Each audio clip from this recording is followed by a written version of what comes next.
Good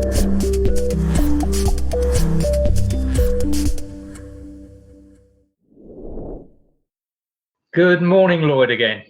Hello, Tony. How are you, mate? Yeah, we're good. We're all good here in the Rouse house. How's the Lloyd house? Everyone okay? Yeah, very well. Everyone's safe and well, and the weather's perking up. It's it's blistering sunshine down here this morning. So might go out and catch a few rays this afternoon. So can't complain. No, it's good. It's good. All right, let's get on with our review. And if anybody's tuning into this for the first time, we're just doing a review of the games of the season so far. After we finish up today, we've still got another 12 games to go through, so you won't be starved of information and chats with Lloyd.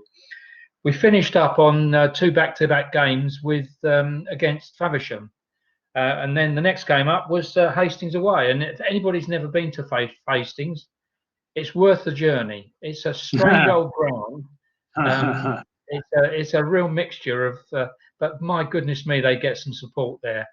And I think the last time we were there, or I was there personally, I think the ground was, I don't know, 700 or 800 there. And obviously, having been in a higher league and tasted football at a much higher level, then they've got a few diehards there, and they make a lot of noise and got a couple of big stands there. But it's worth the trip. It's not an easy ground to get to, is it, Lloyd? No, it's not. It's certainly not. Yes, they've got a great following, to be perfectly honest. They're a side that I think have always had ambitions of probably feel that they're set up and with their following to be probably a couple of leagues above, to be perfectly honest. But I think they've been in and around this level and flirting with the Isthmian Premier for the last sort of 4 or 5 years, and I know Chris Agata down there has got a really good side, and they were probably one of the favourites to go up. I think were they sitting top of the league when we played them? I think they were, or them and Ashford were very, very close. I think Ashford had sort of. I remember the chanting after the game, "We are top of the league," so they went top after our game. There you go. So that'll give everyone an indication of the result, won't it? It was an interesting one because we'd done an awful lot of work regarding, I know we've touched upon video analysis before as well, but we did an awful lot of video analysis work on them, and I was sending that over to the players. They've got a very, very their style of play, their philosophy of play is very, very ball retention based, or what we thought. Every information that we had, all the videos that I've seen, every time I've seen them with my own eyes before. The interesting fact was when they arrived down at the ground, the pitch wasn't in the greatest condition, and they completely flipped the switch on us. And they basically got it out their feet, turned it every opportunity they could do. Every second ball they hooked on over the top. It was just a relentless barrage of putting the ball into the box, and if we could have wore tin hats, as the old saying is, because our centre halves were just getting peppered with long balls into the box. And you know what, I was actually really impressed with how they done it. Fair play to them. They've got a style. I think they changed it up for the game against us. The conversations I had with Chris, I think Chris Agata, as I said, he was always fearful against playing my sides and the teams that we've put out. We went 1-0 down. I think Rodari scored, and then we managed to equalise just after half time. And I thought that we were well in the game. And to be perfectly honest, the only disappointing bit was that they kept putting the ball into good areas. They kept putting the ball old school, direct into the channels, earning a throw in, earning a corner. And their big centre half, Gary Elphick, who's 6'7", big strong lad, just managed to get on the end of a couple of corners or throw-ins, I think it was, and they earned a 3-1 victory. And I think I remember seeing their celebrations afterwards. They were celebrating as if they'd won the league that day, chanting from the changing rooms, which is fair enough. I've got no issues with that. But they certainly, I think in anything, it was a compliment to us that they'd come down to us and they didn't take that game lightly, and they celebrated as if they'd won the league. So it showed what sort of a tough encounter they had. Yes, yeah, you're right. I mean, yeah, you're sort of referring to the game down at our place as well in that conversation, but you're absolutely right. Although we lost 3-1 at their place, I really enjoyed the game. I thought we were in it. There were some good performances by our boys as well. Yeah, absolutely. There was. I think the other one is getting a concern because it's the 3-1. The Hastings one is our 3-1 home defeat. That was the Tuesday night. You're referring to the 3-1 at the end of the season. 3-1 at the end, 2-1 at the end of the season. So the 3-1 was the home. The 3-1 was the home game when as I said, we on a cold Tuesday night. When it was raining, when we lost 3-1, and that was them celebrating. I think that the 2-1 defeat at the end of the season, which was the last game before lockdown, that was the one where we performed really well. But I'm sure we'll come on to that one another time. So yeah, we will. Yeah. And then we, after Hastings, they were obviously cock a hoop with their victory. We were home to Phoenix Sports. We won 2-1 then, and started off really well. Milban was he got 2 penalties, and deservedly as well. We went to play well. We did. We'd had them watched a couple of times, and then we saw some information during the week before. They'd played in the Kent Senior Cup against Charlton, the Charlton under-23s in the Kent Senior Cup. And their manager had changed their shape and got some real good joy out of it and broadcast it online. Now, we then went into our game with the information that we had, with a certain shape and setup that he had. However, knowing that he'd got a decent victory and result against Charlton, we thought that he would then change it and stick with that formation he got the result with. And when he turned up at our place, we'd managed to suss out that he'd changed to a back 3. So we pushed our wide players extremely high and caused them extremely high and wide. And there were always an outlet. And to be perfectly honest, we just run them ragged. We really did. I think we tactically got it spot on that day. We executed everything that I asked of the players.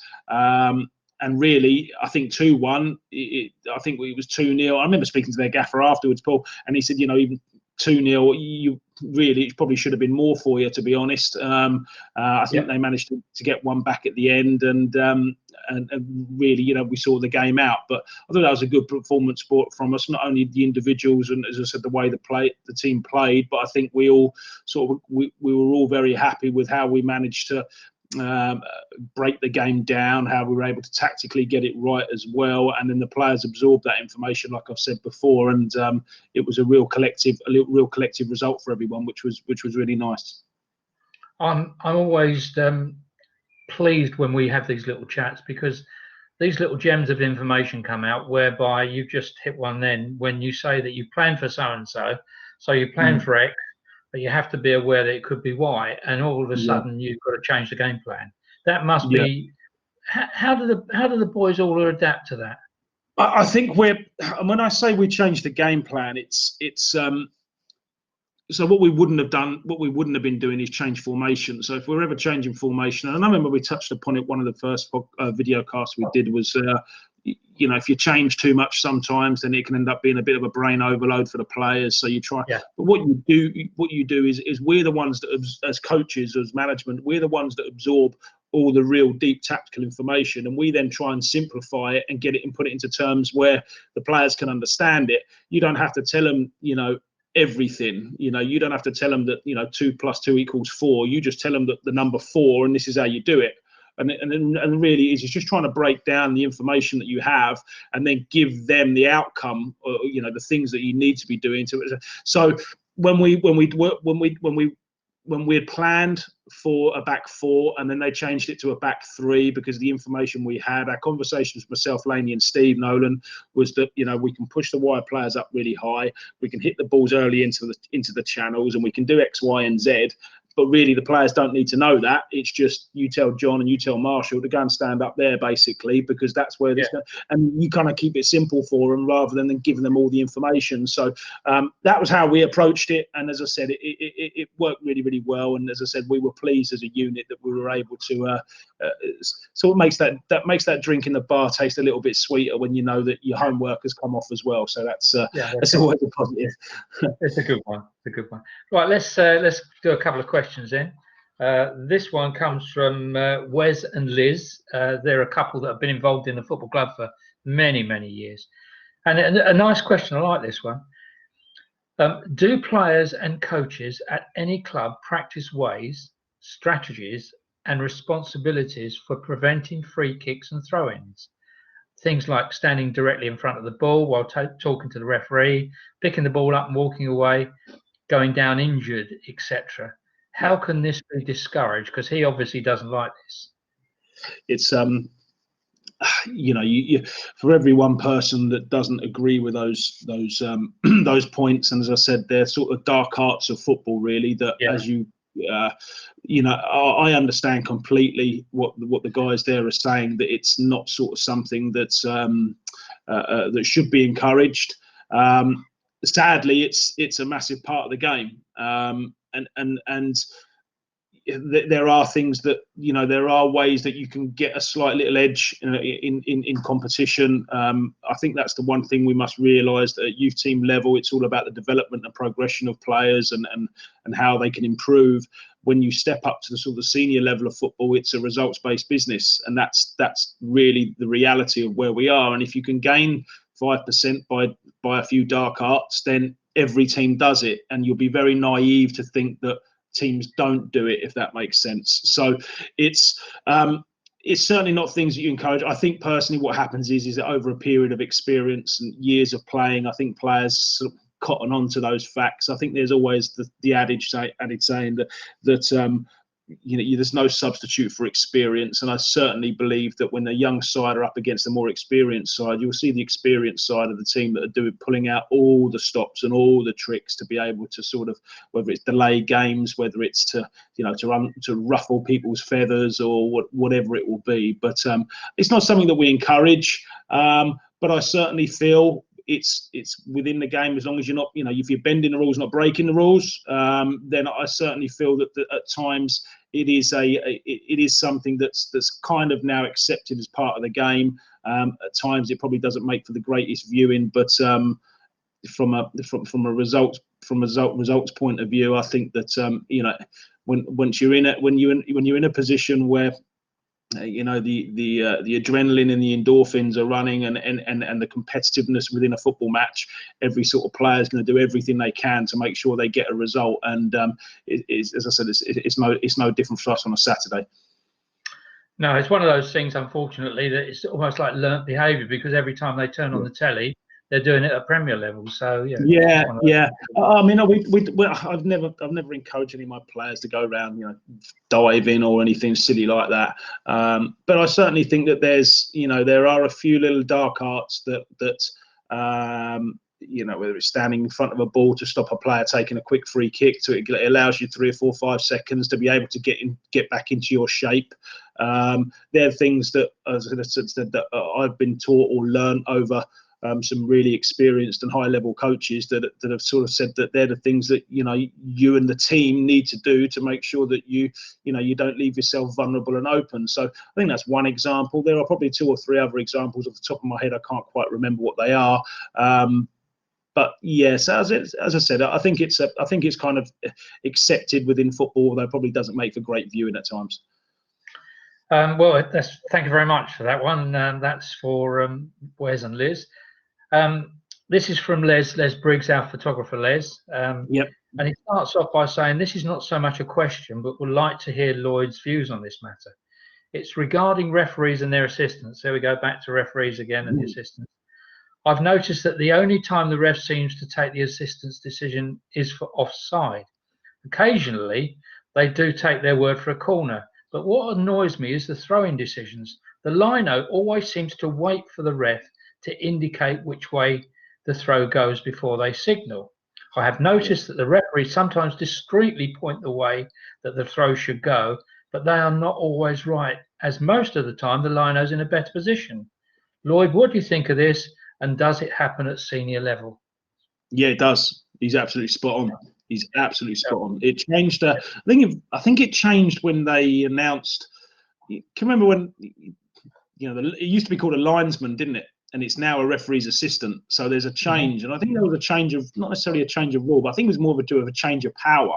And I noticed it straight away when you know you see it quite often, especially on at our level, when a referee will sort of point away, like to point to his chest, and then all of a sudden the lines the referee gives so it's one of those ones that we've just learned to deal with. I don't quite get it. I don't quite understand it.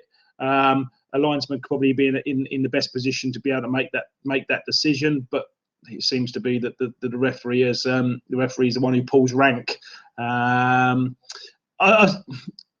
seen times when if there's a more contentious decision, if I've seen linesmen give penalties. I've seen linesmen give sort of not necessarily overrule a referee, but by being quite firm with his decision and the way that he's able to get his point across, but whether it's just a stare at the referee that actually, no, I'm right, then I've seen that happen. But generally, more or not, it's the referee, regardless of what the assistants say, that the referee generally is the one who gets the overriding decision. Well, it's a strange. Well, you've actually highlighted something that I've banged on about many times over the years. This stems back a long time ago when I very first started going down to the Belmont. And we had a referee's assistant. Well, it was linesman then, she was, and she was female. And she used to engage with dialogue with the supporters. She was a really nice lady. She wouldn't turn round. So if you were standing behind her on the barrier and you would ask her a question, she'd answer it, but she wouldn't turn round. So fair play to her. And one of my questions was one day when it was an obvious throw-in and she knew it and she gave it, and he gave it the other way. And I said to her, what is it with these referees? She said, it's all part of their refereeing indications that they get from their the referees' sort of like mantra. They've got a rule book I have to go by. And the weird thing about it is when I was in Steve's shoes for a while, I looked at this a little bit more seriously. Do you know what? They are the sole person in charge from the minute they walk into the ground on match days until they leave. Really? It's them. Yeah, really? The sole person. They can call the game off. They don't have to give a reason. They are literally in charge.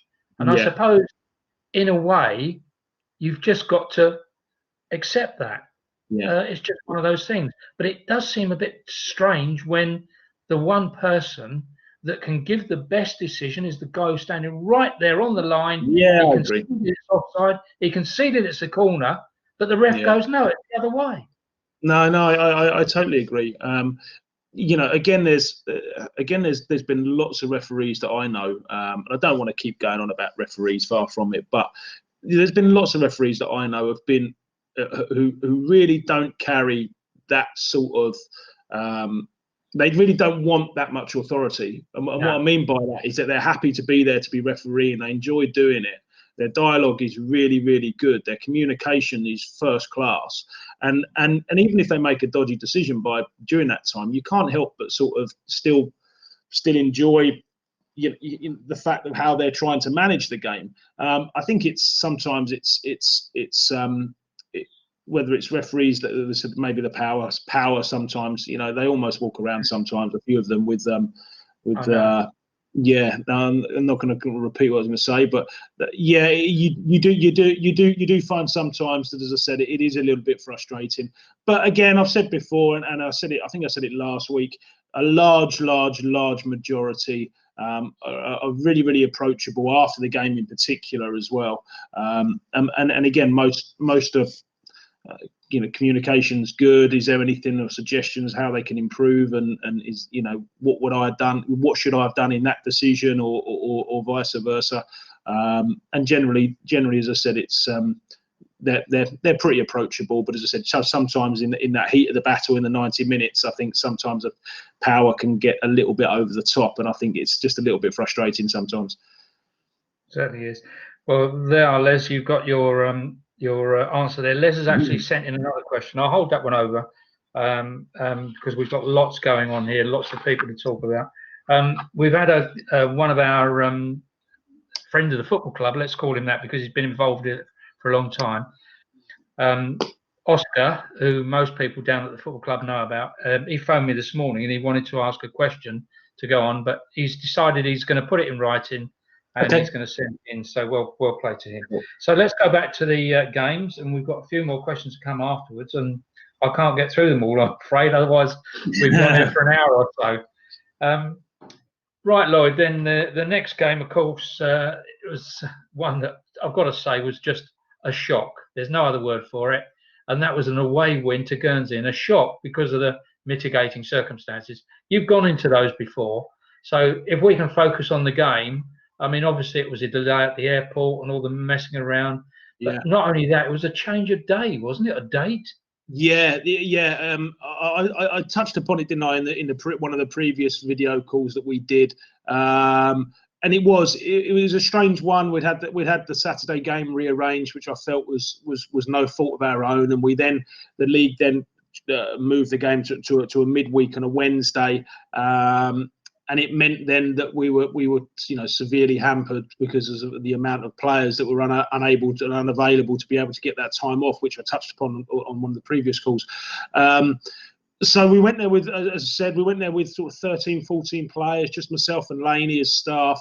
The guys at Guernsey were great. They really, really were, I must admit, and I've said that previously many a times, that their hospitality is just first class, and they really do try and make an effort for the teams travelling away, because it is quite a big day for everyone, and especially on that Wednesday.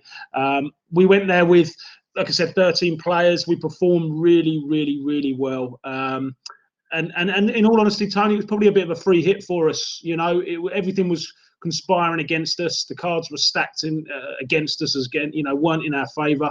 But our performance was really, really, really, really good. Dan Easton kept us in it for the first sort of 20 minutes, half an hour, like Dan does. Arguably one of the best goalkeepers in the league. And as the game wore on, I felt we were getting stronger and stronger. And I've touched upon how the players were able to the younger players were able to sense an opportunity to get a victory. And they did. And it was a shock. I think even the players would probably admit that. But I think the one good thing that came out of it was that the players were able to identify that situation, believe in themselves, and really the amount of confidence that those players would have gained would have been, was right up there. Certain individual players that hadn't really played an awful lot up to that point. Leo Mazzone being one. He ultimate professional, a great lad, a really good player. Just probably needs to get himself a little bit fitter and believe in his ability a bit more, because the boys absolutely love him. He got a run towards the end of the season and sadly got injured. But in that game, he played centre midfield, had to move back to right back because Liam Dixon got injured. And Leo Mazzone, in my eyes, and a lot of people that were there as well, said he was man of the match that game. So I think it's kind of a testament to the squad that we have, that had at that time, even though it was down to its bare bones, were able to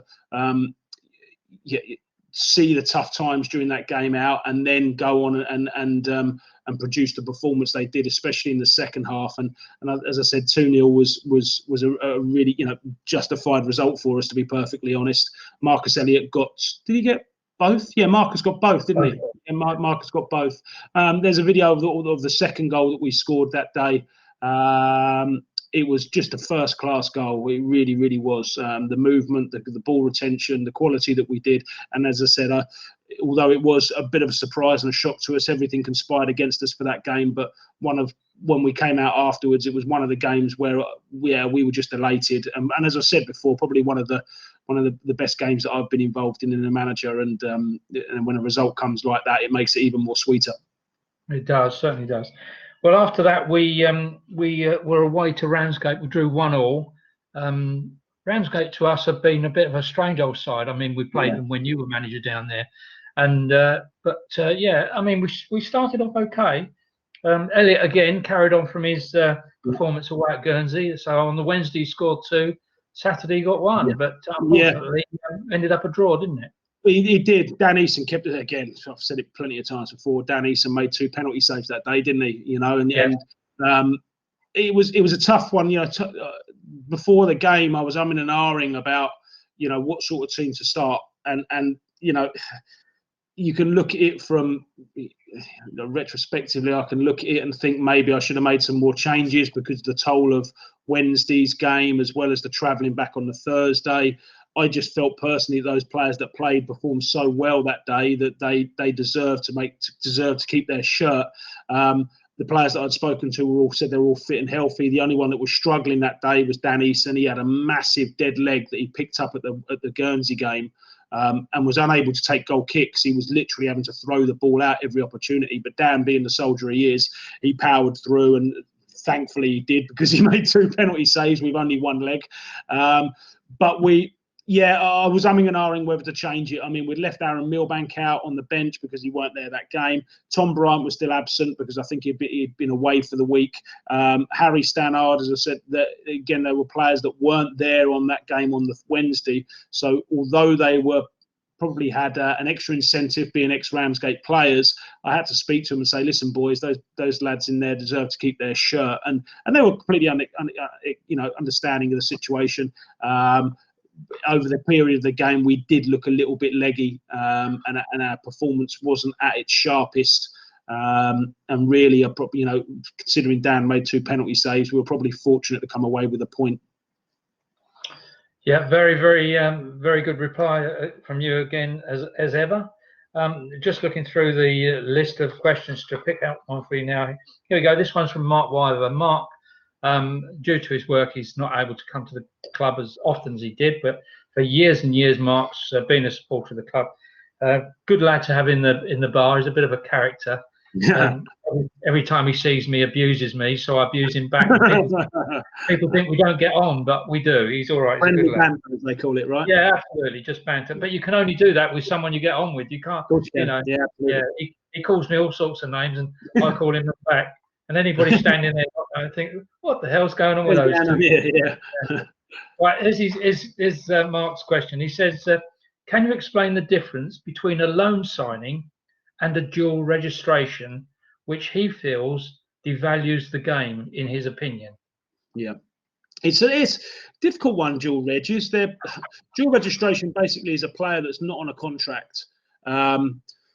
He's not on a contract and is playing for a club in a different league. So we are obviously, or different league umbrella, if it were. So we are obviously the Isthmian League. So I think there's 4 or 5 different branches from the Isthmian League, and we're obviously in the Isthmian Southeast. So any player outside of the Isthmian League that's not on a contract, even though he could be playing for, we use the example of, let's say, Deal Town, who are in the league below. So and a player there that's not on a contract, he is still eligible to play for us. So we can sign him on a Ryman or Bostik, or Isthmian form as well. So he would then be non-contracted to both. So it is a bit of a grey area. It is a bit contentious as well. But as I said, those are the rules there, and if they're there for everyone, then you would use them. We had a couple of dual registration players last year, where a couple of the younger players or players that we felt maybe wanted to go out, if they weren't quite getting the game time with us, they were available to play for another side.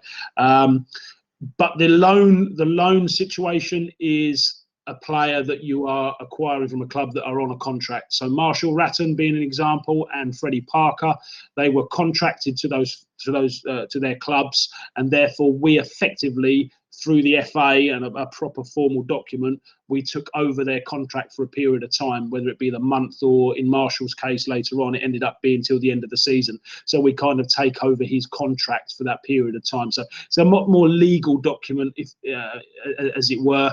But I think the best way of understanding it is players that are on non-contract could be dual reg. Players that are on contracted, you'd have to loan. Straightforward answer. Well done. Thank you. That's cleared that one up for them. So well done. Thanks, Mark, for the question. Back to Jeffrey. Jeffrey's he sent me an email during the week, and he said, I know I keep sending you in loads of questions, he said, but I don't mind if you don't ask Lloyd everyone. He said, just slip one in now and again. So I'll slip one to Jeffrey. Here we go. This one, this is quite a good question. He does put some thought into what he says. He says, I think it's a bit sad when a player stars for his club throughout the season and does quite a lot to secure that side's promotion, but he is found to be not quite good enough for the higher league and then loses his place. Also, there have been players in football who seemed too good for the division they were in, but at the same time not quite good enough for the higher division their side now plays in. So he's all on about keeping faith with players. You know, do they deserve it just because they've been with the football club, etc., etc. Your thoughts, Lloyd? I think the step ups are quite big and drastic. So from the Isthmian South East, what we are in, to the next stage up, which will be the Isthmian Premier. So, example, Cray Wanderers, Folkestone Invicta, those teams in their league. I think you'll find that the jump from the South East, or the one division jump, is actually quite large. It's quite drastic. So managers are they're aware that, could it be a big of a jump for them? I'd like to see players. I've seen players that I've taken from the Skeffel League, which is the one below, and have come up and haven't quite done it. But I've seen just as many that have succeeded and done really, really well. Again, it's a manager's preference, isn't it? You know, there's lots and lots of situations and circumstances that can determine whether or not a manager feels a player will be good enough. Whether it's budget related, whether it's a team that is in transitional period, are they going to be looking at trying different things, or is a manager more happy with keeping the continuity of a certain team that he knows have performed at that level? So I think there's quite a few obstacles, as it were, if a player was to take a chance. I think if you look at, I think there's been quite a few players that have made that big step up and jump. I know Joe Taylor, who was obviously the lad that scored 5 goals for Cray Wanderers against one of our pre-season games. He's performed. Quite a large majority or large majority of his career was in the Bostik South East or Isthmian South East, our level, and then as it said, went to Folkestone and finished top goal scorer in the league for Ryman Prem, or Bostik Prem. There are a lot of success stories. Alfie Paxman being another one, another lad. I'm sure there's been lots of boys. I said there've been many a boy, should we say, from Scott Hurd being a prime example. Let's have a look at Scott Hurd. You know, he went off to Dagenham and then in Folkestone and others. So there have been quite a few success stories, but I think just equally there's probably just as many that find that step up a little bit too much, because it is quite a big gulf. Big league, isn't it? Big league. Yeah. Let's have a look and see quickly if we can fill in another one quickly.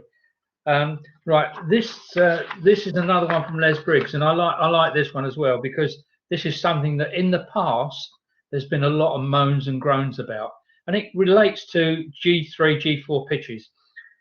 Question for Lloyd: do you have any views on this? I know it's great for training and games not being called off, but how do you and the players regard them? Because I know in the past a lot of our senior players, none of the ones we now have, he says, did not like them, saying they were tough on the muscles and joints. Yeah. Now, you as a player, you will have experienced this. So, from personal perspective, you can give a view there. And then he finishes up, and I've got to add my weight to this.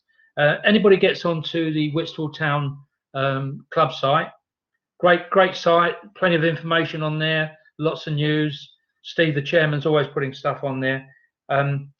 Les like to pay a compliment to Ron. Now, Ron does all of our match reports and everything else in there. He says he thinks, tell Ron that he's done an excellent job with the summing up of the season.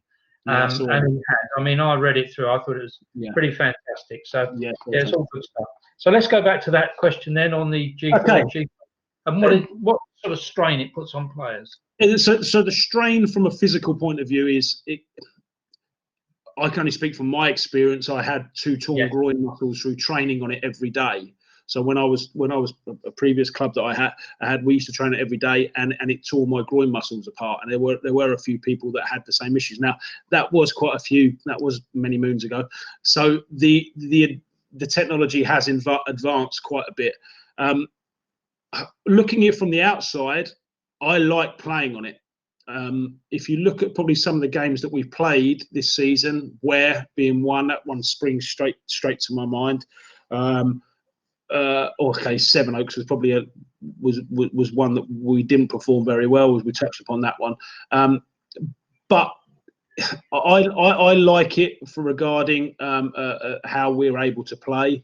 It is something that's a little bit different, and I think now the players they're a lot more aware of it. They're used to it. Probably there's probably just as many. There's not just as many clubs. That's wrong for me to say, but I think that you'll be playing on a 3G sort of 4, 5, maybe even 6 times a season. So it's not something that's nowadays is a bit of a it's a bit of a random one. It's not. You're actually well aware of it, and I think players now are getting awful used to it. It does have its negatives sometimes, but I do think the technology regarding injuries and problems, lower back problems, for example. I know a few of the older boys may may suffer a little bit from it, but I think the technology now is has advanced so much that it's not really much as a concern as it was probably 10, 15 years ago. And as well as the financial aspect that you gain from doing it as well, I think that every club would look at that, especially teams that, it's teams at our level, they're the financial, the income that you can gain from a 3D pitch. Again, I know I said last week about how I'd like all our training and youth teams to be in a permanent base. Something like a 3G pitch at the Belmont would provide that for everyone, as well as a hub for the local community as well. So I'm in favour of them, especially for, like I said, teams at the level of the pyramid that we are. But as I said, I think there's a few negatives on the injury side, but not quite as bad as it used to be sort of 10, 15, 20 years ago. Let's put it that way. Well, I'm glad I answered. Sorry, let me touch upon Ron as well, because obviously I read Ron's report as well. And yeah, Ron's report was absolutely first class. I speak to Ron after every game, and as I said, he's got statistics and he keeps them all there for me. And if there's anything that I've missed, Ron is always the one that I go to. How many opportunities do we have? What was our ball retention like? How many shots on goal, etc., etc., etc. And he keeps a list of everything. So the work that he does around the club is just first class. And I'd like to echo what you said and what Les said about a big thank you from me about what he's done this season. Brilliant, well done. Okay, well, we better wrap it up there. We both. Can I just say one more thing, Tone? I've got one more thing to add, and it's something I saw on the social media. And there's been a few young lads. Gary Carter's under 11s. A couple of lads have set up sort of just giving pages and GoFund programs as donation pages. And there's a few boys that I want to mention. So Dexter Dean, who's done a marathon over a period of 9 days, and he's raised about 300-400 quid, and he's sending it to Whitstable as well. And I just want to say a big thank you to what he's done, as well as Jack Santa and Jack and his brother Theo. They've been doing an awful lot of challenges, and they've raised money for not just for Whitstable, but for the local community as well. So what I wanted to say was that when we're all back up and running again, once the season or pre-season started off, I'd like those boys to come down and be part of like the management team as well, as a big thank you for what they've done. So they can come in, they can help me manage a team during one of the games in pre-season, just to say, a big thank you for what they've done regarding their fundraising. So keep it up, boys. Well done. Oh, that's really nice, Lloyd. Thank you. Off the cuff is always the best stuff. Well done, mate. That's really good. And let's add Richard Tennant to that, because Richard done really well as well with his. I think the club have raised something. Yeah, he's done his stuff. Well, about £3.5 grand, I think, raised. Amazing. Yeah, amazing. Yeah, great work. And before we go, just down there, where does it go, Lloyd? Is it under there? I think it scrolls along, doesn't it, or something? Yeah, under there. That's it. So if you want any questions, fire them away. Lloyd will answer them. I'll put them to him, and I'll try and talk as little as possible, because it's the man in the seat that we want to hear from. So from me here and Lloyd, you there, everyone stay safe, and let's hope that at some time in the near future we're going to be out of this lockdown. Well done, Lloyd. Thanks again, buddy. See you soon. Thank you. Cheers. Bye-bye.